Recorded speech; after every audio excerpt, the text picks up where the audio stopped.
Ayan ang inaanak ko. Pull off sa tubig.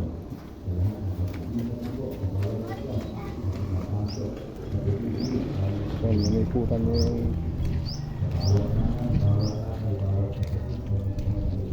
ini-inspection niya yung ano, bumbero.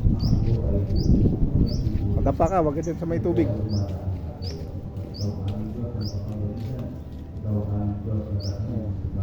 Anong masabi mo? Ganda? Ganda pa yung truck?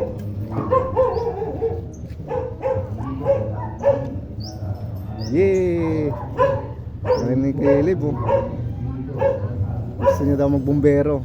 Gusto mo magbumbero paglaki mo?